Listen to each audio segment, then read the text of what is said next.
Hello, what's up? And welcome back to another processing video. I it's been so long that I actually don't even remember what my opening was. I think it was like, it's me, Kathy, back with another process video. Anyway, we're changing it up already. It's gonna be a new year soon, so let's figure out some new things to do.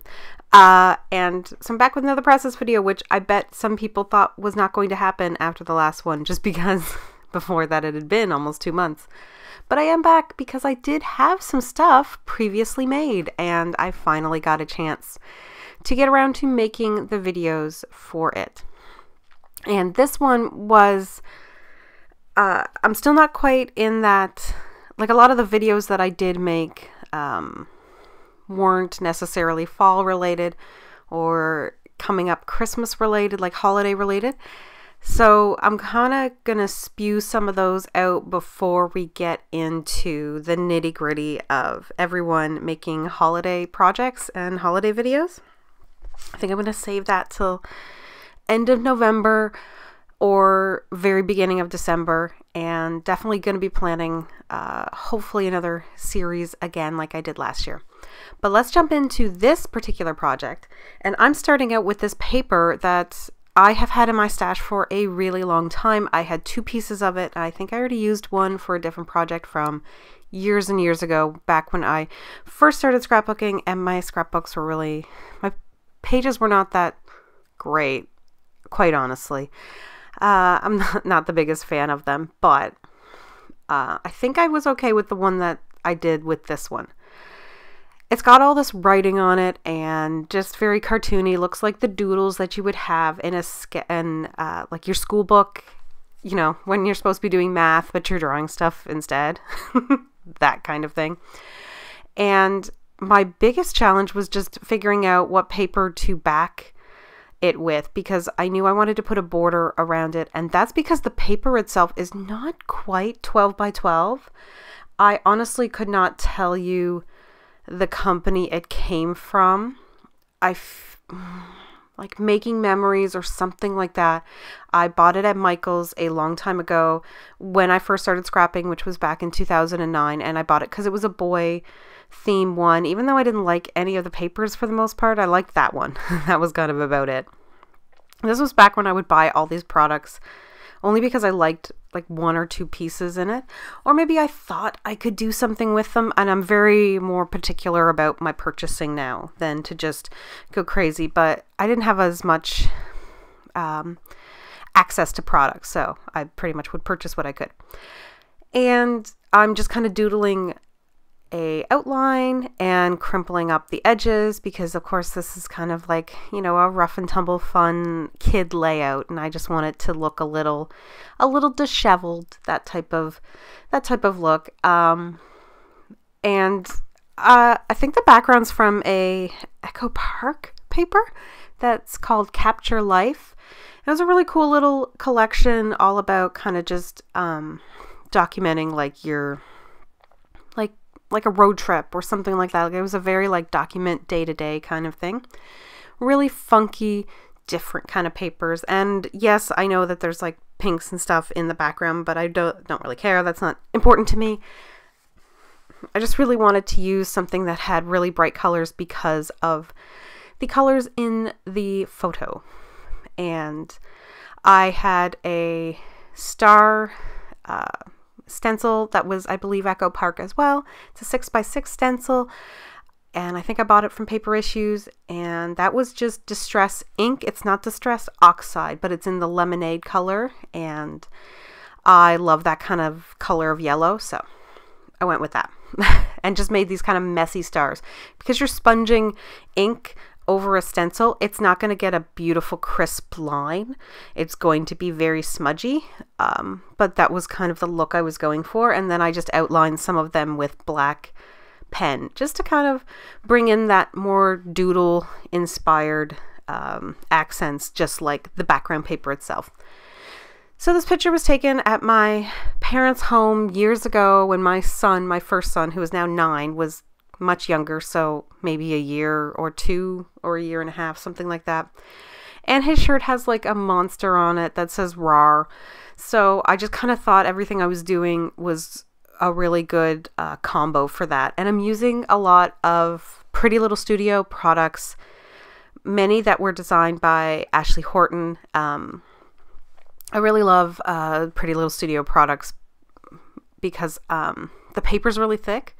And I know that she's now selling 12 by 12 papers, so that's really cool too. But I never minded the 8 by 8 papers because they'd be great for Project Life or mini albums or just incorporating and layering like I'm doing right now. So I had a little bit of difficulty about where I was going to place the photo because originally it was supposed to go on that empty side.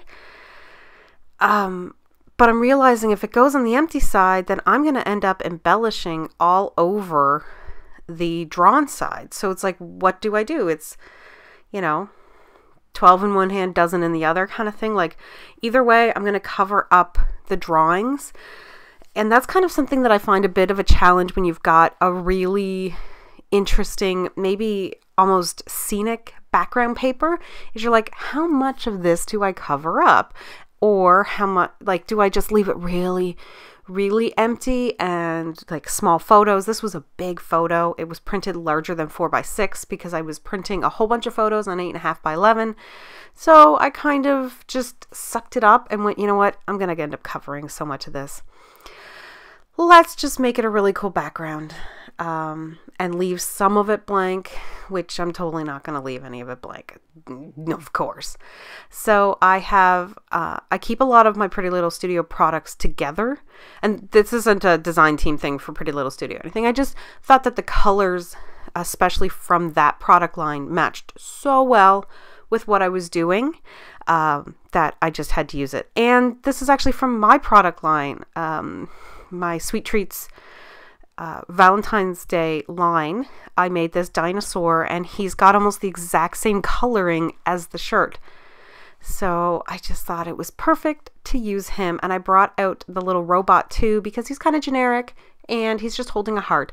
So I know I end up using one of the dinosaurs. See, one of them came with like a little phrase. And that was like a bonus pack. And then the regular dinosaur was just holding a heart. So anyway, so I thought that this would be a great little combo. I'm trying to get lots of blues in there on all sides so that it's not just that huge arrow of blue and then nothing else. Like gotta have a little bit of it around. There's some of it in the papers that are that I used in the layering behind the photo. So that really works out too, that type of thing. So that's my whole mindset. That's why I'm bringing in that tag with the blue, is I need blue on the bottom left hand side to counteract that large arrow on the top right hand side. Haha. Now of course the green that I'm using in a lot of the embellishments is not the same kind of green that's on that background paper, and that's kind of annoying. I mean, the robot's arms have a bit more of that olive green, and some of the hearts and different things that I'm bringing in do, but like his shirt and that dinosaur don't. But because the shirt didn't, using the dinosaur I felt kind of helped. Like, not that you want to take the attention away from the shirt, but it made it stand out, or not stand out and be so weird on it made it cohesive to me. And it gave me a chance to cover up someone's feet that are in the photo, because this was before I was really trying to really figure out what I was doing when I was taking photos. Of course, when you have kids that small, you're just trying to snap a photo as quickly as possible. And not that I don't mind my niece's feet, but I mean, like, if her whole body was in the photo, that would be fine. But it was just her flip-flop feet, so it just seemed weird to leave that in. And that little dinosaur helped cover it up without covering up too much of the picture. And of course, printing it big meant that I could cover up some of the picture, some of the white space in the picture, and not really detract away from it. It's still large enough that you can see the subject of the photo. So that's kind of like something to keep in mind when covering up pieces of a photo, is how much white space do you have in the photo that you can cover up? Are you detracting away from the subject of the photo? Maybe sometimes printing them larger will really do that. So these are the Cool Kid rubber embellishments. I had never even opened the pack, but they've got that black little Rawr, and his shirt says Rawr, and the thing says, "You make my heart soar." So we're getting in all those little like Rawr puns, which are great to me. So I'm kind of enjoying them. I don't think I use any other. And then I was like, well, what do I do for a title?